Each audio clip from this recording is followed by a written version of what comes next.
Minasan, bonjour à tous et bienvenue dans cette nouvelle vidéo dans laquelle je vais vous parler de l'application Obenkyo. Alors Obenkyo, c'est une application de type dictionnaire que l'on peut retrouver sur les smartphones, et avant d'aller plus loin et d'approfondir un petit peu l'explication en détail, je dois vous dire que cette application est malheureusement uniquement disponible sur les smartphones qui tournent sous Android. Donc tout ce qui tourne sous iOS, les iPhones et les iPads, malheureusement, cette application elle n'est pas disponible dessus, et je ne pense pas qu'elle sera disponible un jour, puisque l'application est quand même assez ancienne, je crois qu'elle date de 2012, et aux dernières nouvelles, le créateur n'a pas fait de mise à jour depuis quand même quelques années, donc voilà, malheureusement je pense que cette application restera réservée au téléphone Android, et c'est bien dommage car c'est pour moi la meilleure application de type dictionnaire que l'on peut retrouver sur les smartphones. Donc en gros sur Obenkyo, qu'est-ce que vous pouvez y faire? Déjà vous avez une petite partie kana, donc katakana et hiragana, sur laquelle vous pouvez cliquer sur les kanas et voir les tracés. Ça peut être sympa, mais ça c'est vraiment pour moi le haut de l'iceberg de l'application. Là où c'est beaucoup plus intéressant, c'est sur la partie kanji, puisque vous allez avoir les kanji classés par JLPT, et surtout quand vous allez cliquer sur un kanji, en fait, vous allez avoir son sens, sa traduction, ses différentes prononciations, de quoi le dessiner, on va vous montrer via un GIF comment ça se dessine, et vous allez aussi surtout avoir tous les mots associés à ce kanji. Personnellement, je trouve ça très ergonomique, je trouve ça très bien fait, et ce qui est bien, c'est que quand on clique sur un mot, on voit la composition du mot du coup, et des différents kanji qui le composent.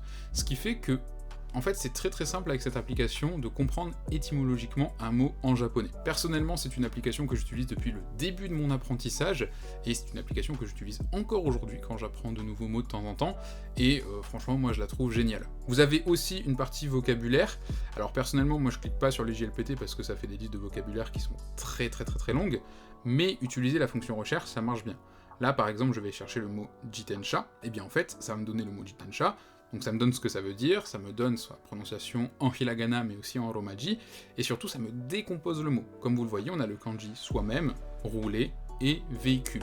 Un véhicule que l'on fait tourner par soi-même, avec la force de ses jambes, c'est un vélo. Et ça en fait, à chaque fois que vous apprenez des mots de vocabulaire, c'est hyper cool pour avoir cette décomposition étymologique que moi je considère très importante en japonais, car les kanji ils sont assez particuliers, et c'est bien de comprendre comment sont composés les mots. Quand vous cliquez sur la partie droite, vous avez aussi des quiz sur Obenkyo.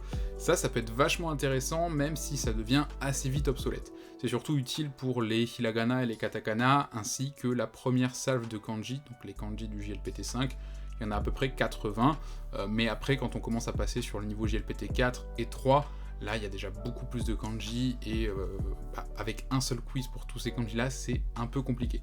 Mais vous pouvez quand même vous en servir. Personnellement, c'est une application que j'utilisais beaucoup, moi, dans les transports en commun, quand j'allais au travail. J'avais peut-être 1 heure de transport le matin, 1 heure de transport le retour. Obenkyo m'a accompagné toutes ces années-là, et franchement, voilà, top, super utile, et application géniale, bien ergonomique, bien design, et sur laquelle je n'ai pour l'instant détecté aucune erreur.